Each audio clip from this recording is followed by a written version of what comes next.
Welcome to Stars Aligned. I'm Mayank Chaya. From time to time, we have the privilege of welcoming guests whose name alone is the most comprehensive introduction to their professional accomplishments. This Sunday morning, that privilege flows from Shabana Azmi, arguably one of India's greatest artists who established her extraordinary credentials in her very first film, the 1974 Ankur, directed by the much celebrated Shyam Benegal. In the nearly 5 decades hence, she has routinely reiterated her world class actorly prowess in film after film and decade after decade. Bharat FM is pleased to welcome Shabana Azmi from Budapest in Hungary, where she's shooting for Steven Spielberg's executive produced live action science fiction series Halo, based on the video game franchise.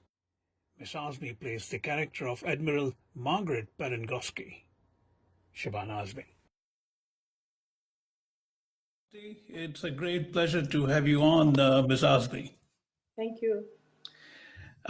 This is a little bit of a broad interview, so I will go back a little bit. I hope you don't mind it because that's the format. Mr. Akhtar had a great conversation along those lines with us. So, how do you think the fact that you were born to intellectually refined, progressive, and left liberal parents inform your career choice, and within that, the way you navigated the film industry? I think they had a very large role to play uh, in the person that I became and the choices that I made as an actor. Because my parents believed that art should be used as an instrument for social change. And that is something that I imbibed from them almost by a process of osmosis. So the fact that I had the parents that I did. I was lucky enough to have them. Then the fact that I was a trained actor from the Film Institute, and also that I started my career with Shyam Benegal.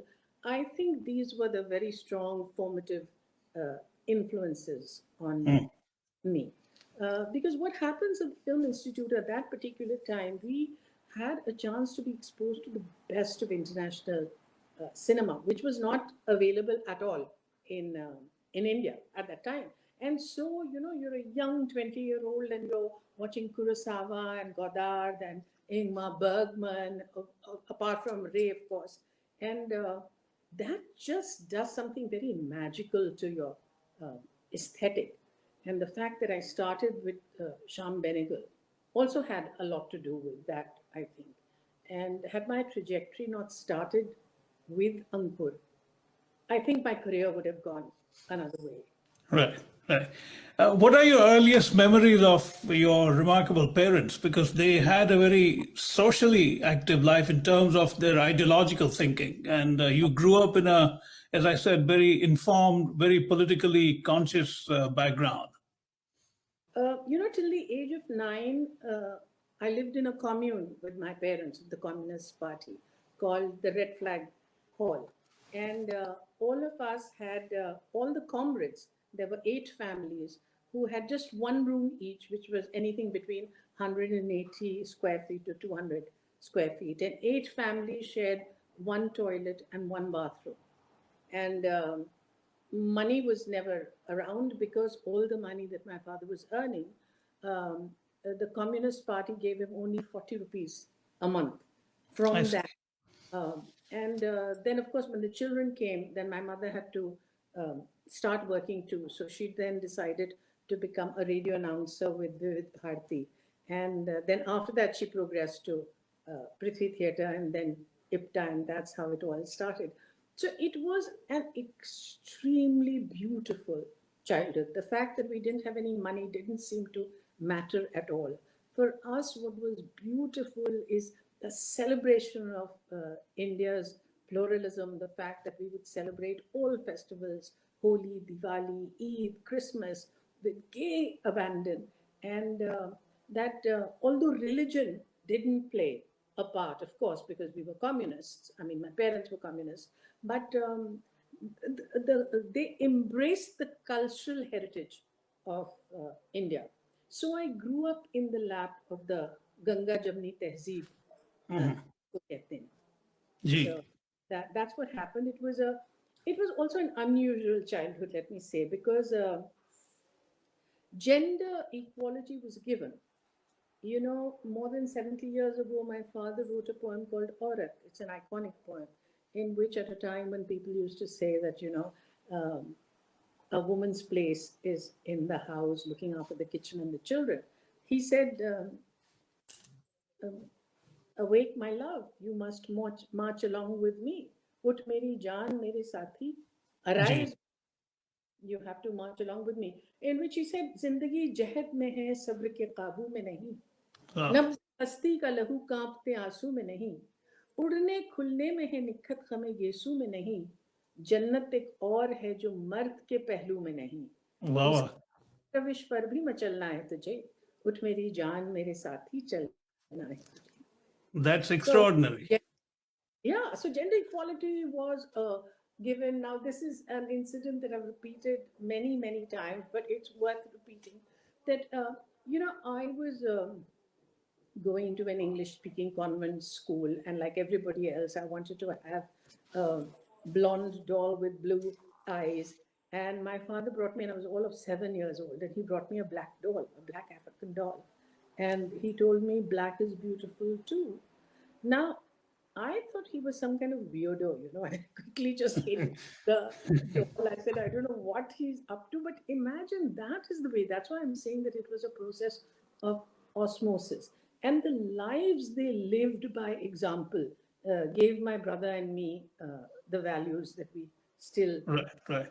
That's interesting. I'm sorry to travel back a little bit more in terms of where did their influence come from, your father's and your mother's, because we're talking about several decades ago.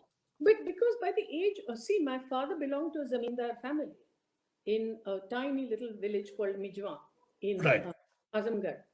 Uh, he belonged to a zamindar family, but my grandmother used to say he was always different. On Eid, he would not wear new clothes because the Kisan children, the farmers' children, could not afford new clothes. So I he was see. different from the rest of the family. Then it was very interesting because you see he wasn't given an English education because three of his sisters died one after the other of TB, and it was believed that bad luck uh, was coming to the family because the brothers before him were being taught English. So, Oh, of all things on earth, he was sent to a madrasa. Now, in 6 months of going to the Sultanul Madaris, he formed a union and had a strike and then was thrown out of that place within less than a year. And then after that, he found his way to Kanpur, where he started working with shoemakers and would write this fantastic poetry and send it to the communist paper, Qawmi Jang. And then Sardar Jafri and Sajjad Zahir found out his whereabouts and called him to Bombay. And so at the age of 19, he became a card holding member of the Communist Party, which was a complete reversal of everything that he had grown up with, which was the sense of entitlement of a landlord's right, family. right. My mother came from a, a better off family. Her father was an excise officer, so they had these government bungalows and they had many more privileges. And in fact, when my father went to my nana to ask for my mother's hand, he said, देखो आप communist हो और शौकत बहुत लाड़ से पली हुई है, so she will be proved to be a very expensive wife. So I don't think it'll be really something that will work for you. And this little 19-year-old spiritedly said that even if he were a mazdoor, मैं अपने sir पर मट्टी ढो के उनके साथ मजदूरी करती, लेकिन शादी तो मैं सिर्फ इन्हीं से करूंगी. And That's then story becomes really extraordinary because the people in her family, she was engaged to be married to somebody, and her family got very angry about it, particularly her brothers and her sisters and all of that. But she said, I'll marry. She broke up that engagement and she said, I'm only going to marry Kefi and otherwise nobody else. So imagine this grandfather of mine, Yahya Khan, who was a five-time namaz padhne wale insan. Five times used to pray in a day. He told his family that, Shaukat is very um, sort of distressed, and so I'm taking her with me on tour. And he brought her without knowledge of the family to Bombay, took her to the commune where my father was staying, Really? and said, "You see for yourself what kind of life they are living. And if you think that you can make do, then he got her married there without telling the rest of the family, Oh, really? and went back and then just said, "Well, I've got her married. What do you want to do about it?" Now, how revolutionary is that? And at that marriage, there was not even one single progressive writer who was not there. I mean, there was like Josh and Sajjad Zahir and of course Sardar Jafri and Majaz and Majru and the whole lot of them. And then Right. she very vividly she's written a book called Kefi or Main, Kefi and I, in which she talks about how they were so young and how they embraced independence and what all it meant, and is just quite very romantic by It today's is. by It is. comparison. I mean, it was really an extremely romantic marriage that they had. Right. Given the constraints of our time, I'm going to jump a little bit to a question that's been in my mind for a very long time. I've known you for a long time, but I've never asked you this, and I'm very curious. You grew up in the shadow of a great poet and a great lyricist. What are your memories of him as a lyricist, especially because, for instance, when you were 9, Kaifi Saab wrote "Waqt ne kya kiya kya hasi sitam." When you were, I think, 14 or so, Hakikat. Then came Anupama, Kuch Yeah. Dil Ne Kaha. Then came Pakiza, Chalte Chalte. I'm just jumping eras, but I'm curious to know whether you ever, at what point you became conscious of the quality of his writing. I was always conscious of his quality of poetry, never of his lyrics, because he never brought his film work home. And in spite of the fact that we had people like Guru Dutt and S.D. Burman and um, Chetan Anand and all of them coming to our home was much more peopled with theatre and literature. So uh, I when my mother was working with Prithvi Theatre, my father would take my brother and me, who were little kids, with him to the mushaira because we couldn't afford a maid. And so we would go to sleep on the stage behind the big white Gautakiyas.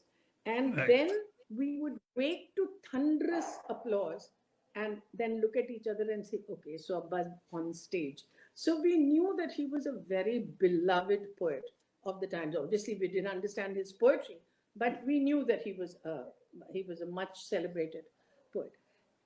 It is only later that I realized what an exceptional lyricist he is. And when I did Earth with him and when he wrote that beautiful ghazal, कोई ये कैसे बताए कि वो तन Right. वो जो था वही और किसी का क्यों है, यही दुनिया है तो फिर ऐसी ये दुनिया क्यों है, यही होता है तो आखिर यही होता क्यों है। अब मुझे लगता है इतनी सादगी से इतनी डीप लाइंस कह देना अपने आप में एक बहुत बड़ा आर्ट है। And Kaifi had you see, Kef was a very contradictory person because here he was this revolutionary, but at the same time he was a romantic. He was a very romantic man, and in his case, they were not conflicting with each other, but going along with each other. तो उनके जो गाने हैं उसमें वो जो जिसको कहते हैं ना एक गीलापन होता है। Right. Right. That is what his lyricism comes from, that tenderness, from that warmth, uh, from that ability to surrender, which is, I mean, I really do think he's an outstanding lyricist. No, he is truly among the greatest ever. I don't think there's any debate on that. When you hear his songs now, I'm a song fanatic for a long time, and I'm into words all my life. So I know what your father did, and it's people need to see what he did. I was playing about 50, 80, 100 songs yesterday, all of his great hits, and I was struck by the sheer range of what he wrote. Anyway, the next is, how did the choice of acting as a career come about? Was there a specific trigger, or it was just in the air for you?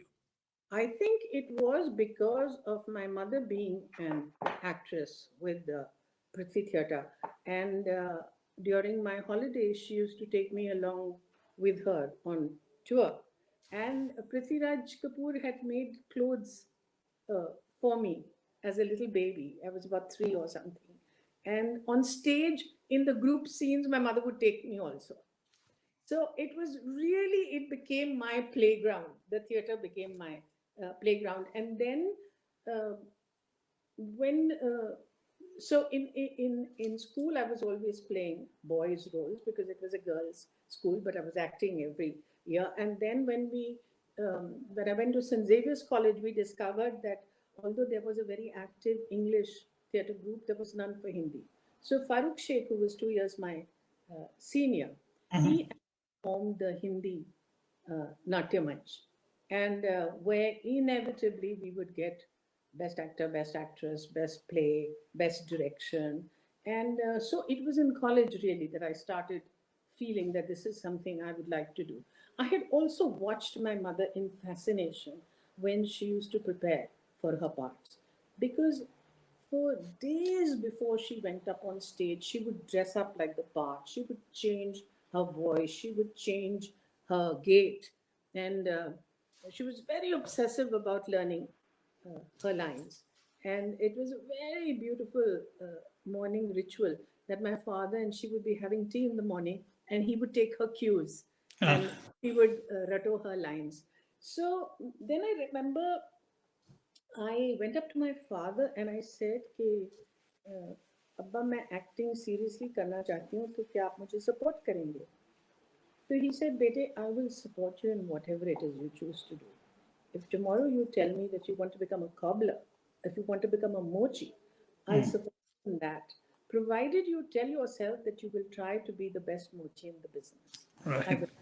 So to have that kind of support was just absolutely amazing. And then I went to the Film Institute and very soon got the Atmaram scholarship and then passed out with a gold medal.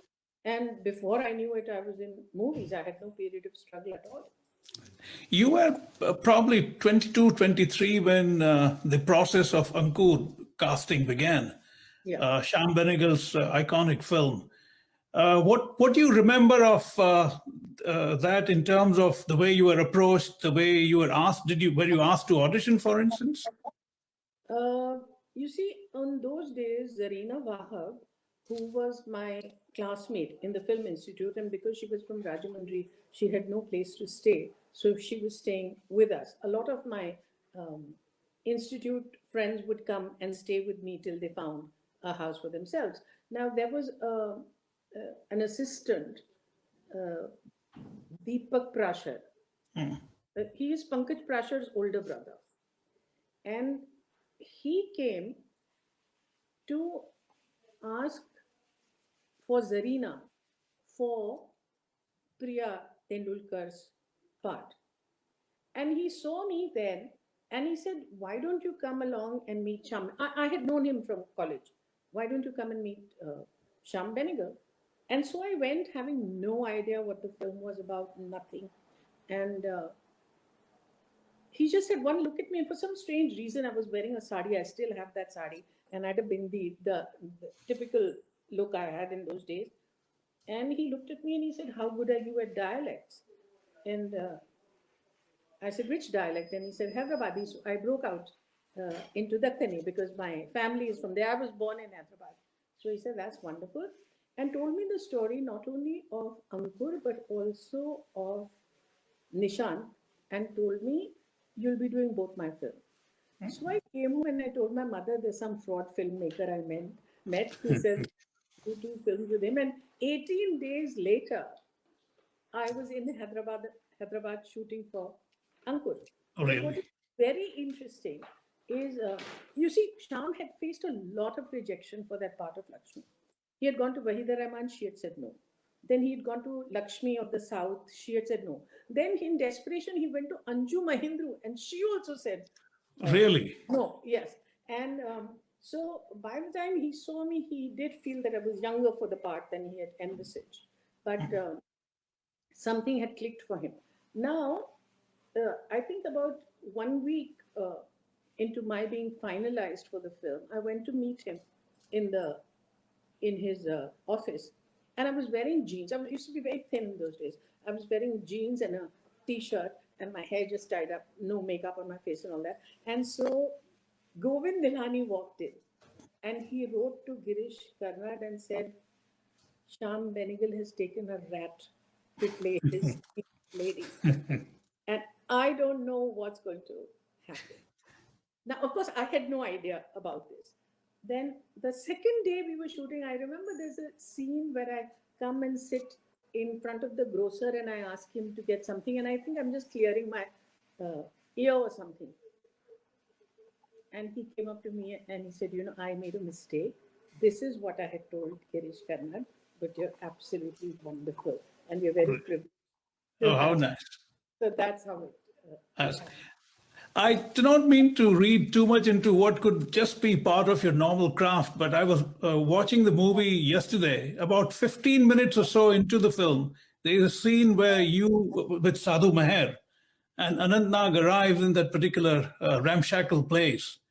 I was struck by how subtly you crafted diffidence of that character, the way you stood, the way you walked with little bending, little forward in absolute obsequiousness. Was that a conscious process or it just came to you? I can't remember. I Oh, really cannot remember, but I was a trained actor. Don't forget that. And I had been exposed to very, very good actors. I mean, Liv Ullman was my absolute favorite and all of that. But you see, with Shyam, the process is very organic because it was the first time that I was ever entering a village. I had never set foot in a village. I So he see. told me, okay, now I want you to get into a sari and just walk around the village in the sari because obviously I wasn't used to wearing saris. And from the first minute onwards, it was very interesting because the tailor came to take my measurement, okay? And Shama Zedi was doing the costumes then. And so he just looked at me from top to bottom and he said, okay. They said, okay means how is he going to make my blouse? He's not taking my measurements. So Shama said, there is no way that a male tailor will take the measurements of a lady in a village. Forget about it. He looked you up and down, he'll make your blouse perfectly. And he did. Really? So right from the shock of that to the fact that वो मुझे मिर्ची कूटनी होती थी ना, so ji that ji. I would never get the rhythm. So all the village women would laugh at me and they would say, what is the point in your coming from the city? You don't even know how to do. And so I made friends with them.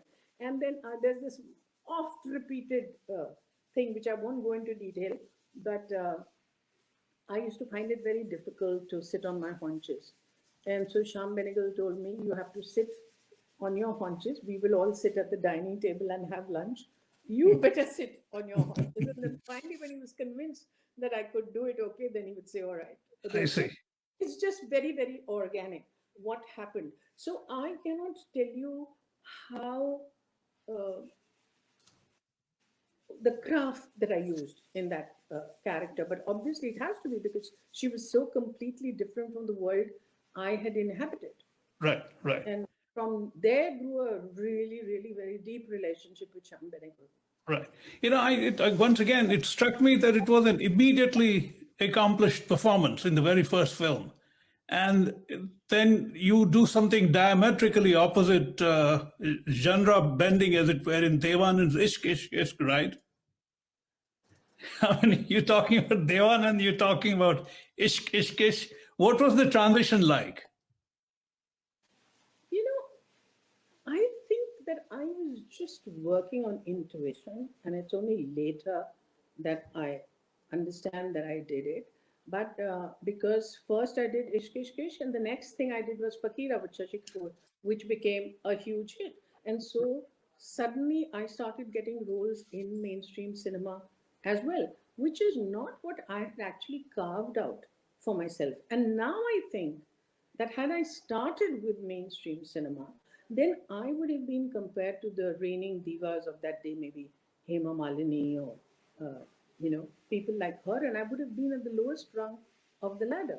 But what had happened is that Ankur had given me such status, and I'd won the national award, and then we went to Berlin, and in Berlin, then Richard Dreyfuss and my performance, him for the Americanization of Daddy Kravitz and mine for Ankur, came in for a lot of praise. So that was Right. all just very overwhelming, and then getting the national award, etc. But I think that gave me a status where, in spite of the fact that I was just starting, uh, really right in the beginning, I was suddenly made to feel at a parallel uh, level. And I felt that it was important for me to also become a star in the traditional, conventional sense, because then I would be able to contribute much more to the art cinema that I was doing, a lot of it completely for free and a lot of it for Right. pittance. Right. And then at one point I was told, you're trying to ride both boats and you're likely to sink. But fortunately, the commercial films that I did also became successful, in spite of me, not because of me, but that gave me some weightage. And then I felt that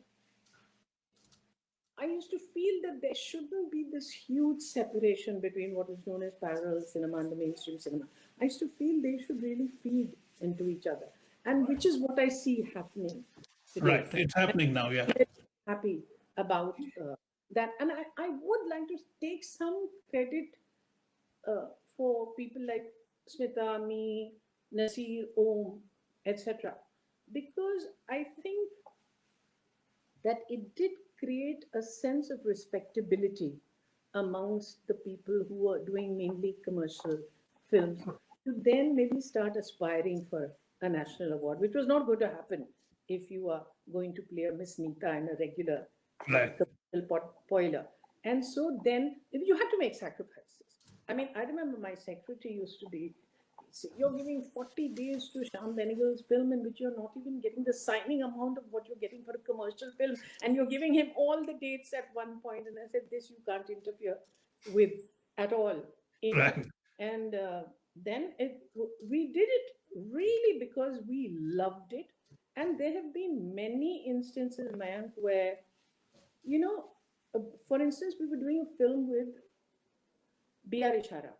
And B.R. Ishara suddenly one day we realized didn't have the money to do the shoot. So Sanjeev Kumar and I pulled in the money I for him see. that schedule. Then even as late as 84, Vinod Chopra, I was going to do Khamosh with Right. him. And he just had an operation and he had to be sitting on a tire and it was very uncomfortable. And I got to know that he was traveling by third class train. So I bought his air ticket and I said he can't travel by third class train. So that was the kind of spirit of comradeship, I Right. think, that we had. And I feel sad that that has got lost somewhere along the Right. way. Right. But we really wanted to make a difference. We wanted a space to be created for the kind of cinema that we believed in, and were willing to go to any length for that. And it's not such a huge sacrifice, let me tell you, because as actors, we get the balance because then we are working in commercial films where we are getting huge amounts of money. It's True. the technicians, I think, who make the greatest sacrifice, because everything that they do, the work is the same and they are not getting compensated somewhere else. So Right. there is the greater Right. contribution. Right. You mentioned Fakira, 1976.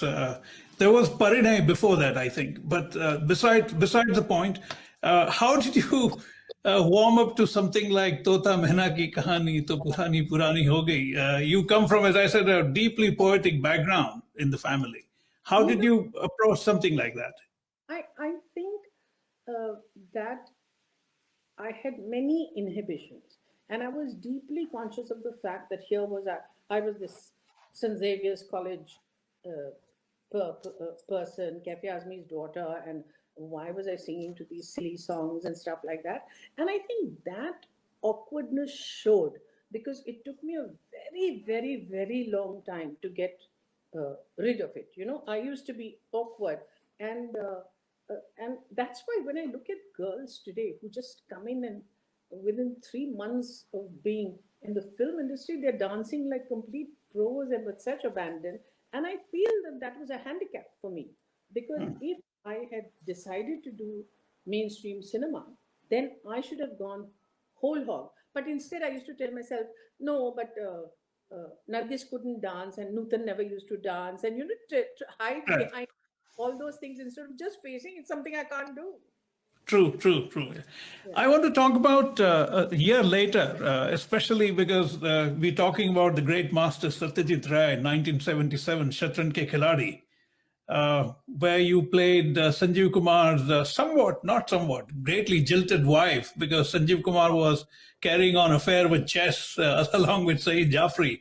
What are yeah. your? How did that role come about? Because this you're talking Satyajit Ray within 3 4 years of your starting the career. You see, Satyajit Ray had seen Ankur, and in his book, Our Films, Their Films, uh, he said in the last scene, he writes in that book, in the last scene, Shabana Azmi pulls out all her stops and establishes herself as one of the finest dramatic actresses of the country, which was like unbelievable. I mean, it was Ray. And so one day I got a call, I think, from Shama Zaidi, and she said, you know, Ray would like to talk to you. And of course, he called, and I went completely mad. Anyway, what happened is when I went on the set, I was like a mad girl, had gone in my jeans. And Manikda had one look at me and he said, okay, why don't you, because he hadn't spoken to me about what the scene was going to be like or something like that. He said, why don't you go and get dressed first and then I'll come and see you in the makeup room. And I found it very odd. I said, I'm going to start working with him and he's not telling me anything about the camera. And then it was so amazing because, you know, the costume that I was wearing made me sit in a particular posture because the costume was such. And so by the time he came, I had changed from that slouchy urban jean wearing girl into somebody who was more stately. And he said, I didn't speak to you then because now you're in the correct frame of mind to Oh, I see. listen. My God, I can't tell you what that meant. And then when I went, he said, we'll do the more difficult scene first. And I said, oh God, that's very unfair. And then I did it and he said, very good. But you know what I think is that, yeah, all right. So I get the point that you're really hurt and angry with him. But why don't we do it so that it's somewhere it's angry, somewhere it's petulant, somewhere, you know, let's give it a few shades. And that changed it completely. And then what was amazing is for some reason, Manik Dada didn't give any instructions to either Saeed Jaffrey or to me. But he would give very close instruction to, to Sanjeev Kumar. I Why he see. did that, but he did it completely differently. And after that, I used to keep telling him, but you have to cast me again because I kept up a very good relationship with him. But he said, no, no, I cannot believe that you can be a Bengali I see. speaking person. I said, no, no, that's not fair. But then I remember um, when he saw Khandar, then he called me and he said that he liked my Right. presence, right? So I really wish I could have worked more with him. Right. Three films come from there. One is, of course, Shatran Ke Khiladi. The second is Junoon, where you played Shashi Kapoor's, again, jilted wife because he is obsessed with Nafisa Ali's character. And there was Earth, where too you were a jilted wife, where Kulbhushan Kharbanda was carrying on with someone else. So My point is these three interesting characters came to you. I'm sure it was a happenstance. How did you approach them differently? Oh, absolutely. Because in Junoon, I mean, we're talking about 1857, right? So she couldn't be given the feminism of today. She had Right. to be Firdaus. And I modeled her on a person that I knew who was called Firdaus, who would very easily uh, burst into tears, but really didn't have the ability to fight for her own space. And so she would swallow the jealousy. So she was completely different from the person I played in Earth. And Earth was made as we went along because it was an idea when we started. And the film, the scenes would be written on the set so I many see. times. Yeah, and it would just go along. And it was some magic happened between Mahesh Bhatt and me. It was like he knew how to touch all my triggers, all my buttons. So there was such deep understanding uh, between us. I have never had that experience again with any other director. The kind of same wavelength that we were on. And Mahesh has this amazing ability to sometimes just use a word, just a word, and it can give you exactly what you need to do. And I talk about this a lot.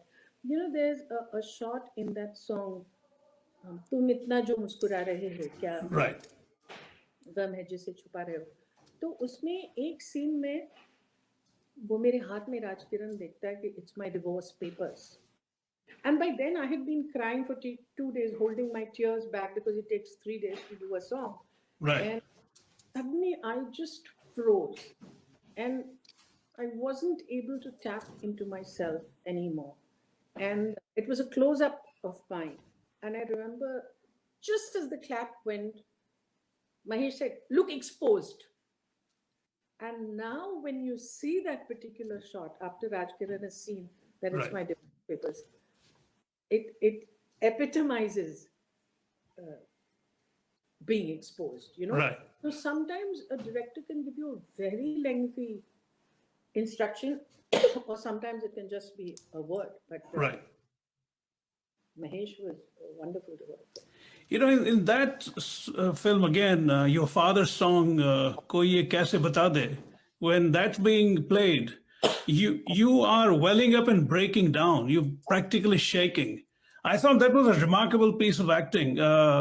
Was that? Did you feel in the moment, or it? You see, the thing is that we know when I'm working on Kathy's lines, the lines themselves are so strong and so beautiful that you have to do nothing except to just react. You don't have to Right. add anything with it. You're just reacting to the stimulus of your husband walking in with his mistress at a party where you're caught without anybody on your side. And so it came. But then the scene that happened between Smita and me, where I'm nasty to her, there was a problem because Smita said on the first day when we were supposed to do it, she said, "No, I don't think this scene is good." And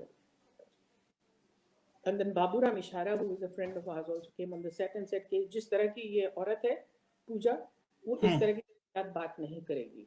Acha. I had prepared for that scene. The first day, her dress was not okay. So the scene, the shooting was cancelled. The next time this started. And then Mahesh's wife, Pooja, not Pooja, what is her name? Kiran. Kiran, yeah. She came on the set. And I was in tears and I was saying, Kiran, they're all saying that a person like me can't speak lines like that. And she said, "Can't speak like that? उठा के थप्पड़ मारेगी उसको." And then I suddenly got my strength from that because I mean, I was based to a great extent on Right. Kiran. That's true. Yeah. Yeah. And Yeah. then we went ahead and did that, and I was True. very badly affected by that. scene. Much to your chagrin, you've been institutionalized now as an artist. I know you don't particularly like that, but do you think that weight of having been institutionalized distorts the way filmmakers approach you for roles now? Yeah, I wouldn't say distorts.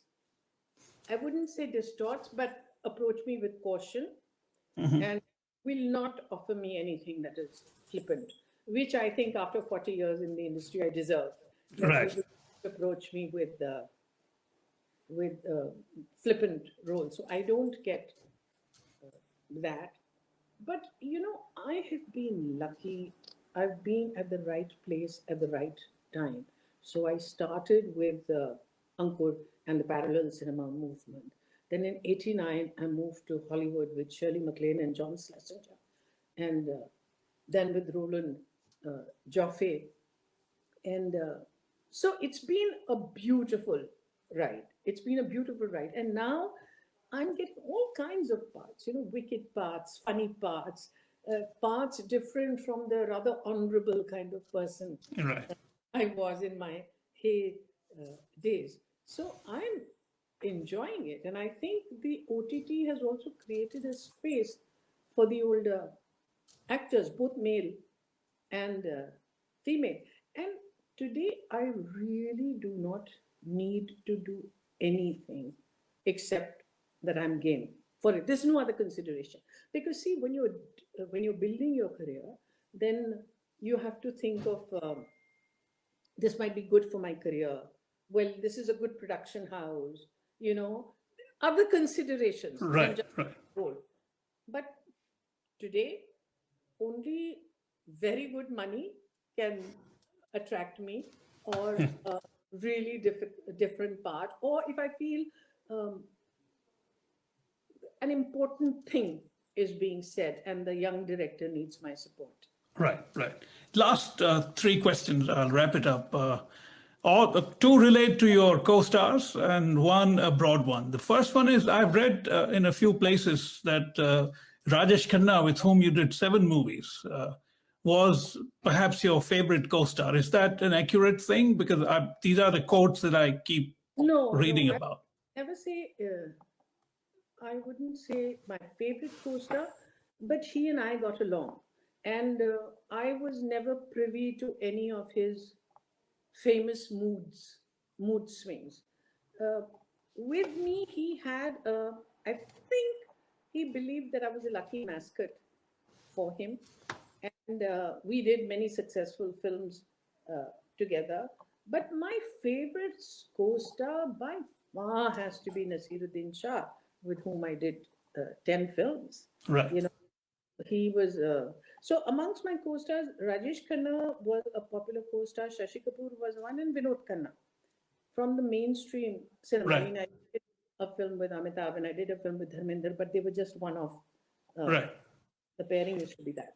Yeah, I mentioned Rajesh Khanna because I knew him for more than a quarter century extremely well. And we used to talk about all kinds of things. And when I mentioned you, he lit up and this is what he said. He said, I felt most warmth as a human being with Shabana.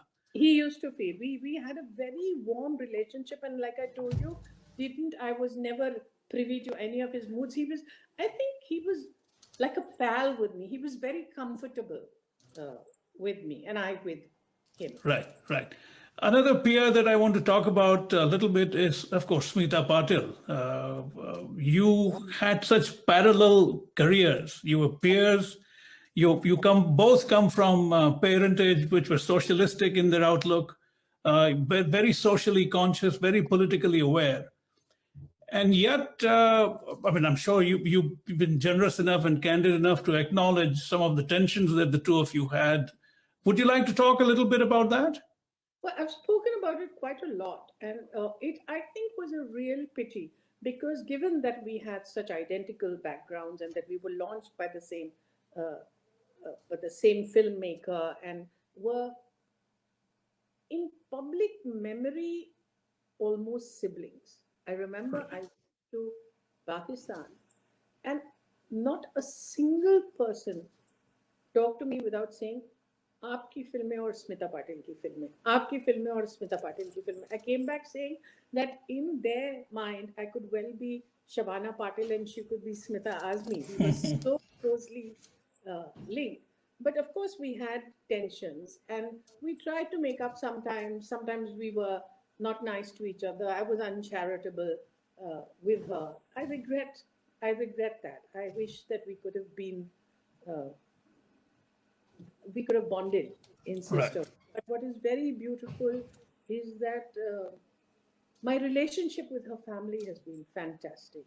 And her relationship with my mother and my brother used to be fantastic. So it didn't sort of pair out like that, which is good. Right, right. What do you think of her artistry as a fellow artist? Obviously, she was a remarkably compelling performer. You see, first, she had an extremely arresting face. The camera just loved her face. She had these wonderful eyes, and she would just look, and you could see fire coming out of that. That was a big, big advantage to her.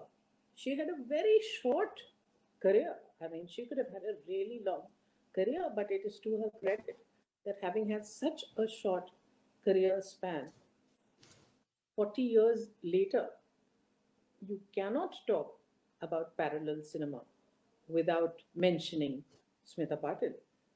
That's totally to her credit and her talent. Right. And finally, how do you look at the current state of affairs within the Hindi film industry, especially? I mean, I've never seen this kind of ferment before on any number of subjects, be it related to clinical depression among some artists, or suicidal tendencies, or drug abuse, or even ideological fractiousness. What do you think is going on? Well, I think there is an upheaval that is happening. A lot of it is due to social media and the anonymity it offers people to say anything, and also this need to be in the public eye.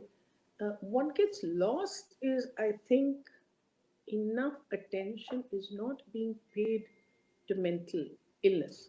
Out of all of this, I think the lesson we should learn is that in our country and in our society, mental illness is treated even now with stigma, which it should not be. So instead of going on the correct trajectory, we have gone into sensationalism and all kinds of things that are happening, which are very unpleasant.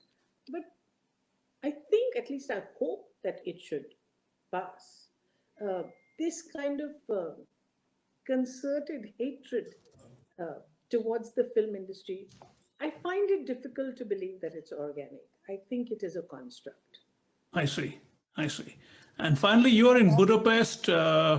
What project brings you there? I am doing a web series based on the very famous game Halo, and it is being produced by Steven Spielberg's company and Microsoft. So it's a great conglomeration, and there's Pablo Schreiber in it, and there's Natasha um, McLoin, and some very, very good actors. And I'm having an absolute ball because Budapest is a really beautiful city. Unfortunately, it's gone under lockdown. So, except for work, we are not being able to do much more, but it's a very beautiful city. I'm And happy. before I let you go, on a somewhat lighter note, because I had asked Mr. Akhtar too, and it's a question that both of you have been asked many times. You married to, in quotes, a very romantic figure in his writing, at least. And I could tell from the get go that he wouldn't be a romantic person in terms of his personal interactions with someone like you. He laughed about it. He said, Shabana thinks I have not a single romantic bone in my body. And I Yes. think you've talked about it. What's with that? Well, I think basically Javed is a I don't know, he's a contradiction, because he used to be not emotionally very expressive. But now, as he's growing older, he's becoming emotionally much more expressive. gets moved to tears very quickly. When he was young, then I think it was anger that was triggering him on, and that you could find in his. I'll tell you a romantic thing that he did, which was, I think, the only Please. romantic thing that I've had.